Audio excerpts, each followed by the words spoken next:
The Nile, lifeblood of ancient Egypt and lifeblood of modern Egypt.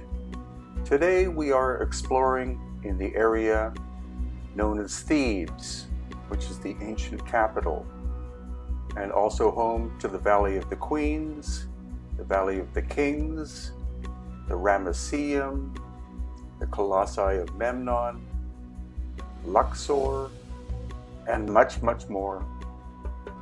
But the focus of today's video is about Karnak. Now, most of the construction that we're going to be looking at here is from the Middle Kingdom and the New Kingdom, such as these statues of sphinxes with ram's heads, and all of this sandstone and limestone construction.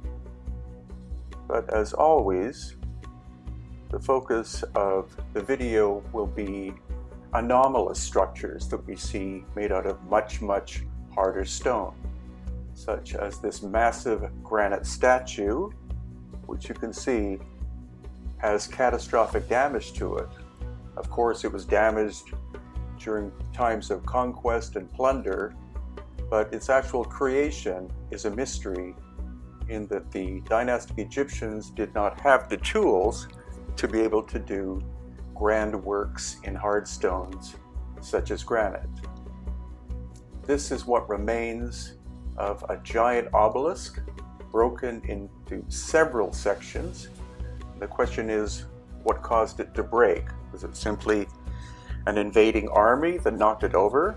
Or is there evidence of catastrophic damage from a time before the ancient dynastic Egyptians existed?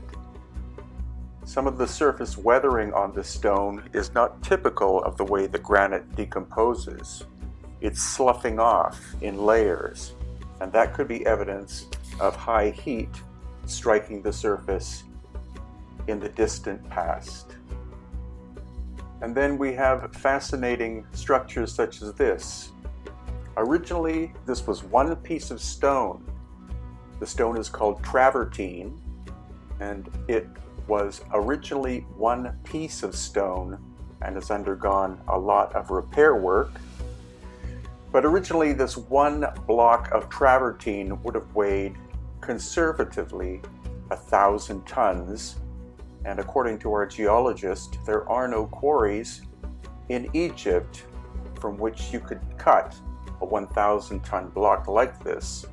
And it's her estimate that the quarry from which this stone came from is in Turkey. That's a very great distance to move such a huge piece of stone. Also notice the holes in the ceiling, where probably giant doors were originally located that would open inwards. Once again, originally this was one piece of stone and estimated weight probably minimum 500 tons and possibly 1,000 tons, and it again likely came from a quarry in Turkey. Here again you can see the perfectly circular holes in the ceiling that probably would have been hinge points for two massive doors. And the hieroglyphics are not as finely done as the structure itself, so the hieroglyphics were probably added during the dynastic period. This is actually quite a common thing that we see in ancient Egypt, where the dynastic people adopted the older structures they found, probably repaired those that showed evidence of catastrophic damage, and then carved their hieroglyphics into them. Once again, the perfectly circular holes in the ceiling. And here, evidence of a saw. Now, during most of the dynastic period, the Egyptians had bronze tools, as in bronze saws and chisels, not steel. Steel came in most likely at a minimum around the 8th century BC. And now we're exploring that structure that we walked past previously, once again made out of relatively large blocks of quartzite and also granite. This very interesting tub, once again, has surface carving on it, but the original was likely not made by the dynastic people. It was an inheritance.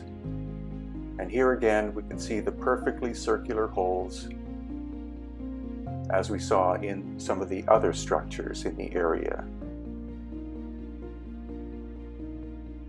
Now, quartzite is located in general in Cairo, which is a fair distance away from this area of Karnak and Thebes, and granite in general came from the Aswan quarry, which is in the southernmost part of Egypt.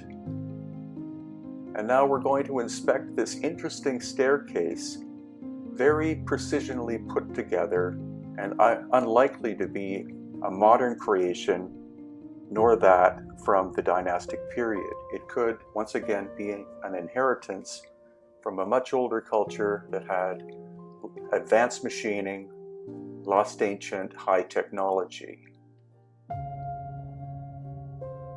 And as we inspect more, once again you see very finely fitting pieces of ancient stone.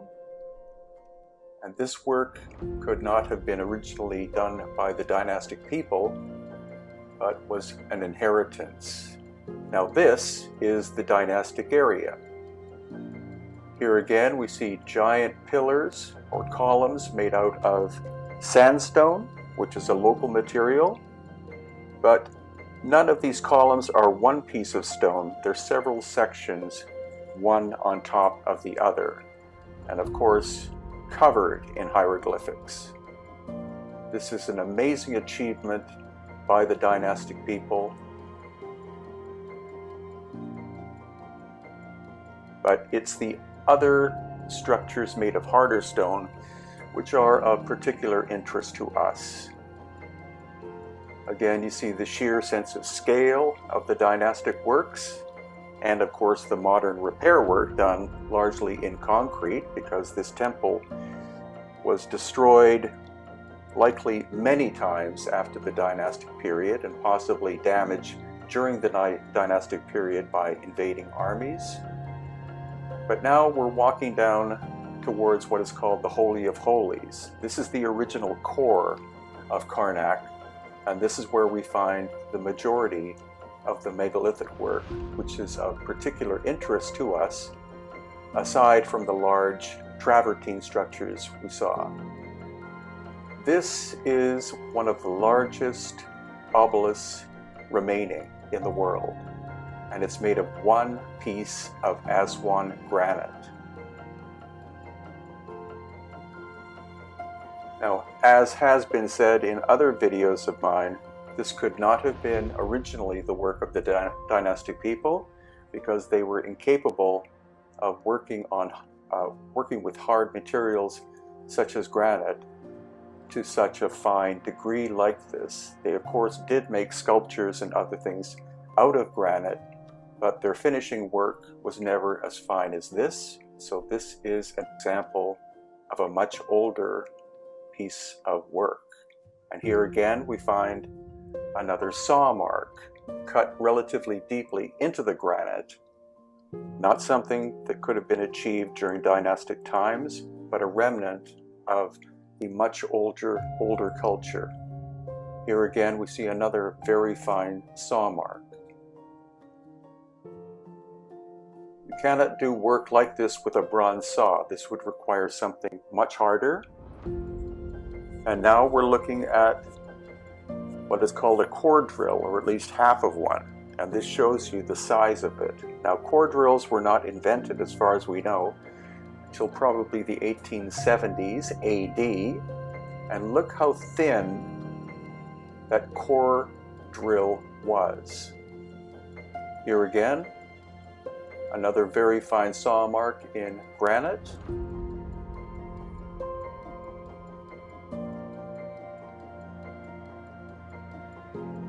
And another perfectly round core drill hole. When we look at it in detail, we can even see the feed rate or the penetration of the core drill.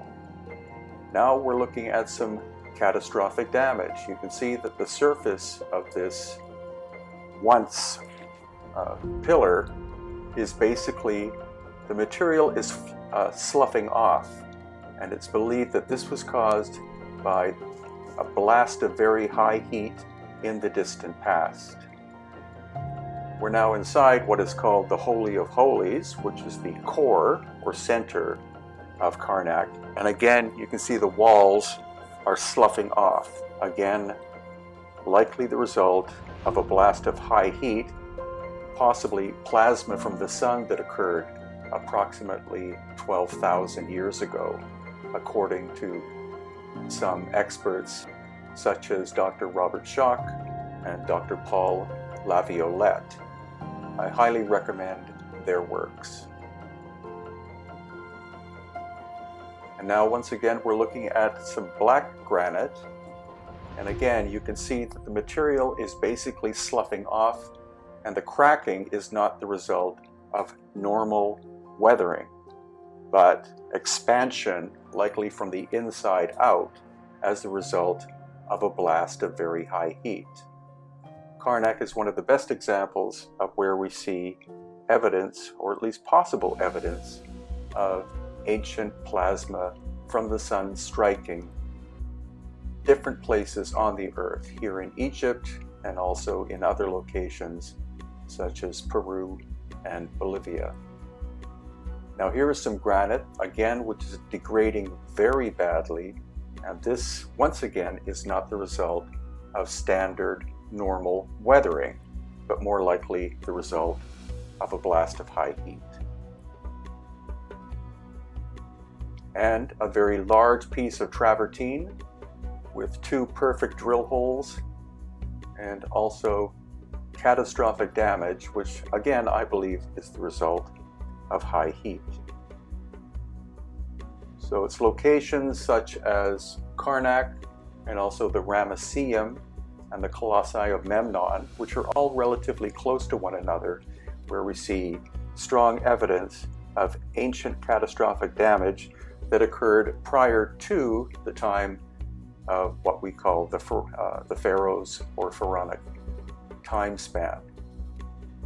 Now once again we're looking at a very large statue made of granite, where again the material is basically sloughing off.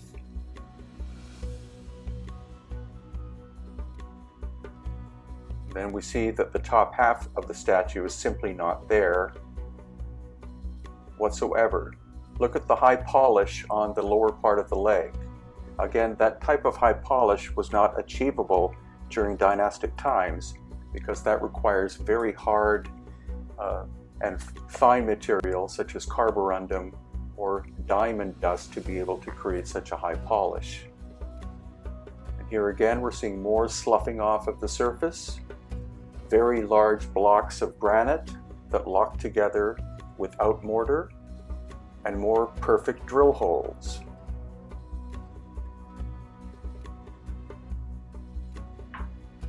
Now this was the first time we were able to walk through this section of Karnak.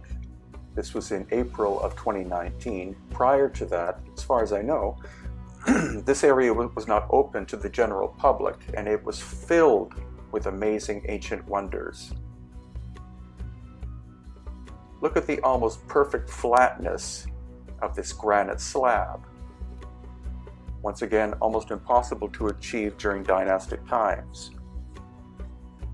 And then a gray or black granite or syenite or possibly even diorite statue that has literally been blown to pieces. Here again you can see the high polish that would have been very difficult, if not impossible, to have been achieved during dynastic times. And in this section we're going to see some quartzite statues. Again, quartzite is a material that would have been very difficult for dynastic sculptors to work with. And the nearest quarry of quartzite of this scale is located in Cairo, which is quite a fair distance away. Each one of these statues shows not only catastrophic heat damage, but even melting, as you can see here. Since quartzite is very high in quartz, when you apply high heat to quartzite, the material has a tendency of melting, which we saw at another location called Tanis in the Nile Delta. Once again, we see very large statues made of one piece of stone, where large sections of the statues have been obliterated. This is not likely to have been done by invading armies, but again, by ancient cataclysmic activity prior to dynastic times. What you're looking at is one of the colossi of Memnon. One of the most amazing features of this is the fact that that entire seated figure is one piece of stone. The stone is quartzite, and it weighs 700 tons and came from the quarry for this is in Cairo, which is at least 200 kilometers away. So the conventional story is that these were made during the 18th dynasty of the Pharaonic period of Egypt, and that means that these were supposedly sculpted about 1500 BC. But the dynastic Egyptians didn't have steel of any form, or at least volume or quantity, until about 800 BC. Quartzite is a super hard stone. Quartzite, as in it contains quartz. Quartz is 7 in hardness out of 10 on the Mohs scale, with diamond being the hardest thing we know, which is 10. So if they didn't have at least steel, how could they possibly have shaped these things? And the other thing again is that the seated figure weighs 700 tons.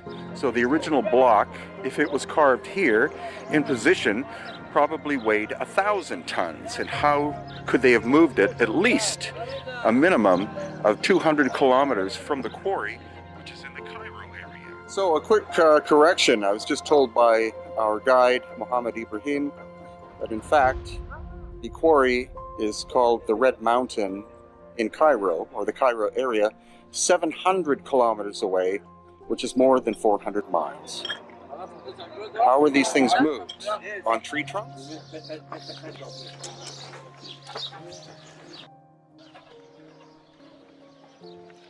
What you were looking at is one of the largest sculptures ever made in the history of the world.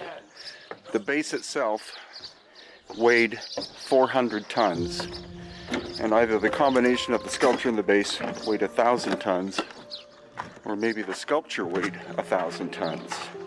Now the quarry is likely at least 200 kilometers away, so how did they move it?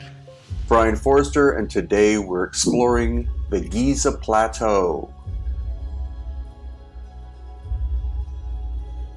This, of course, is the Great Pyramid, 500 feet tall and over approximately 2.5 million multi-ton blocks, each one a different shape and size. You obviously know by now that this could not have been the work of the dynastic Egyptians because of its size and incredible complexity. Look at the size of the people compared to the blocks as an example.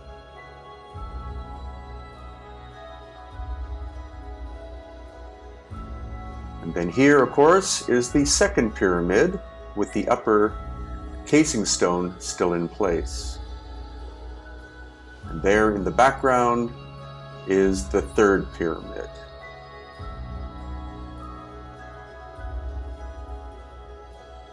So once again, you can see the second pyramid. And there's another view of it again. We're finally outside of the bus, and we're going to be inspecting the third pyramid up close and personal. You can see here that the lower casing stone is still in place. In this case, it's Aswan granite, which was brought at least from 500 miles away. and the attempted entry in the distant past in the middle of the pyramid. And as we get closer and closer to the casing stone, you see the curious knobs on the surfaces, which of course we also find in Peru. You can also see that each one of these casing stones of granite is a different shape and size. Not really a logical approach to construction, but this is how it was done. And the function of the knobs here, as in Peru, still unknown. Lots of different theories. Now this recess you see was done during dynastic times, the smoothing of the surfaces. And why the casing stone has this pillowy surface, again, is unknown. You can see that it's quite rough. There is the possibility that this is the result of sand blasting from winds over the course of thousands upon thousands of years.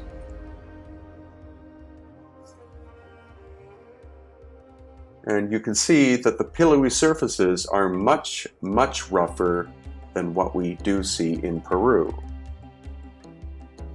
Now, a trip to the Giza Plateau would not be complete, of course, without a visit to the giant monumental sculpture known as the Sphinx that has been under repair since dynastic times.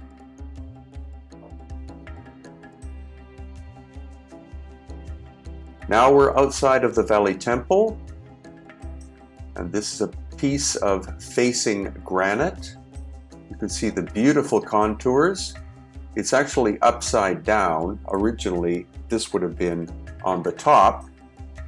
And what's fascinating about the Valley Temple is that you have a core of limestone and then granite on the inside and the outside.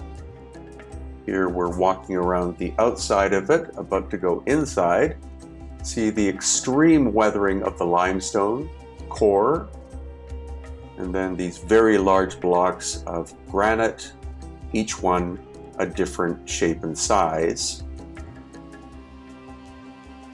Once again, you see the heavy weathering of the core. I think this is clearly several thousand years old, and obviously the Valley Temple is much older than the dynastic Egyptians, which I and many other researchers have been saying for many, many years. And it's actually starting to become accepted as the norm. So now as we go inside the Valley Temple, once again you see the beautiful granite perfectly fitting together. And the floor is made of travertine, which is a type of marble, or marble-like material. Now that we're inside, you can see the giant vertical pieces, and also, once again, you can see that these multi-ton blocks fit perfectly together. There has been heavy restoration done in recent times. You can see the difference between the original surfaces and the concrete repair.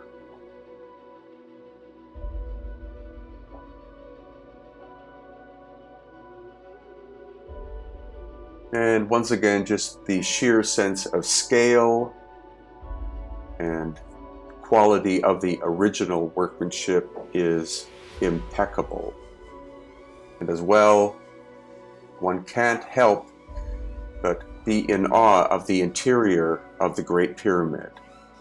This is ascending into the Grand Gallery. And here we have the sheer scale and beautiful workmanship of the Grand Gallery. You can see the faceted surfaces. The Grand Gallery is hundreds of feet long, and it's an ominous and awesome experience to be inside the Great Pyramid. Now we're going to go into the King's Chamber itself. You have to bend over quite a lot, and once you're inside, you see that the walls and the floor are solid, very thick blocks of Aswan granite. And now we're going to enter the Queen's Chamber, quote unquote. The labels Queen's Chamber and King's Chamber are false. because this, of course, and hopefully I'll never have to say it again, the Great Pyramid was not the tomb for anybody. It was a giant energetic device. So once again, beautifully polished limestone surfaces, super tight fitting.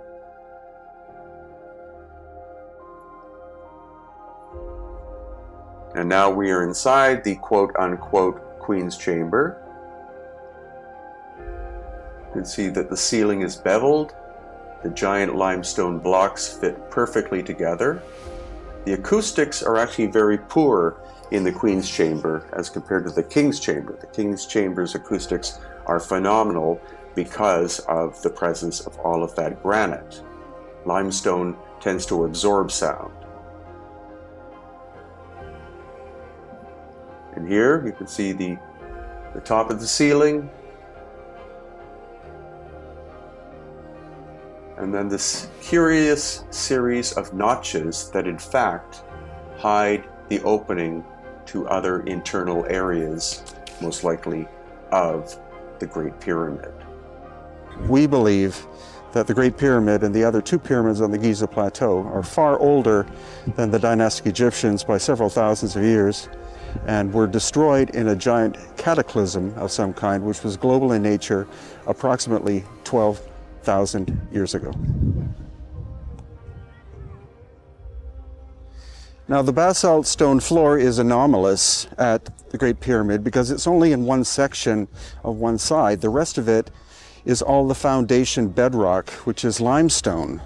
And there are depressions in the limestone where the actual stone of the pyramid, the base layer, interlocked into the pyramid itself during its construction. And that's also true of the casing stone. The casing stone wasn't adhered to the surface, but was three-dimensionally locked into that. And who would have a level of technology that sophisticated to be able to do that?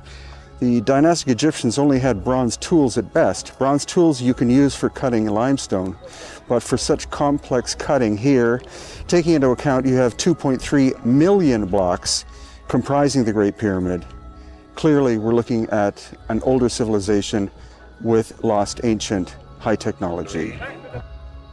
Now, because we had the Giza Plateau area for ourselves, there you see the security on the camels, we were able to explore the exterior, or at least I did, in order to look at the casing stone and the internal construction of the second pyramid.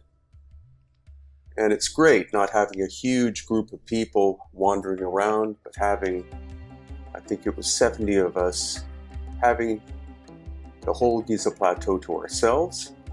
Here you see the granite casing stone on the second pyramid, which is different from the Great Pyramid because the Great Pyramid was completely cased with Tura limestone. And there's some anomalies and things that I was able to observe because, again, we had the entire Giza Plateau to ourselves for a couple of hours. So here again you can see some sections of the casing stone. And here is our happy group, with the door opened, entering inside of the second pyramid. The internal arrangement in terms of hallways, etc. of the second pyramid are completely different from the Great Pyramid, and the same can be said for the third pyramid as well. Look at the joy on their faces. So while they were inside, I was inspecting, as I said, the exterior. Here you can see two pieces of the granite casing stone still in place. Strange erosion patterns, but look how tightly fitting the casing stone originally was. Attempts were made to remove all of the casing stone, but luckily in that example, those two are still tightly fitting together. And here you can see an attempt to break up the casing stone into smaller pieces. There again, of course, is the Great Pyramid. And now I'm going to veer to the left and inspect the wall, because the area around the second pyramid had to be flattened before the construction of the second pyramid. This is where you can see very large blocks of limestone were removed, probably for the construction of the second pyramid.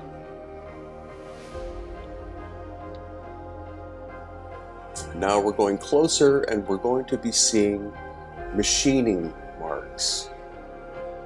Basically at a 45-degree angle, as you can see, like parallel chisels. Very similar to what we also see in Baalbek in Lebanon and also Petra in Jordan. It's highly unlikely that these are hand tool marks, because it would take a lot of chisels to do this. They're roughly parallel. Looks like there was a series of cutters at work. And this is more of a close-up. It's not as high quality craftsmanship as we see in Petra in Jordan, for example, but still, it's a lot of work. And here, even closer up. Again, parallel chisels, it looks like, or pointed, hard, metallic objects. So returning to the base of the second pyramid, see the different courses, see pieces of the casing stone lying in situ, and this is just a view to show you the incredible scale of the second pyramid. Now here I am walking along the first course, and you can see that the casing stone actually doesn't fit that tightly into what we presume is the original construction, which is odd.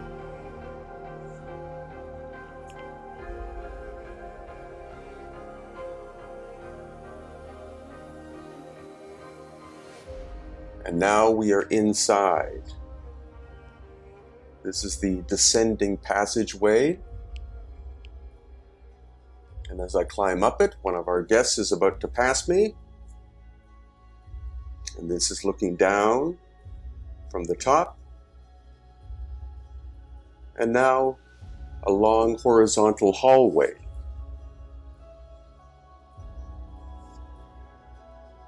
And now going up the ramp towards the next level. You can walk perfectly upright in the second pyramid, which is different from the Great Pyramid. In terms of the Great Pyramid, the Grand Gallery, you can walk totally upright because it's about 20 feet tall to get to the ceiling. But in the case of the second pyramid, it's human height. At this point, I'll have to bend down in order to get back out. Some people decide to go backwards.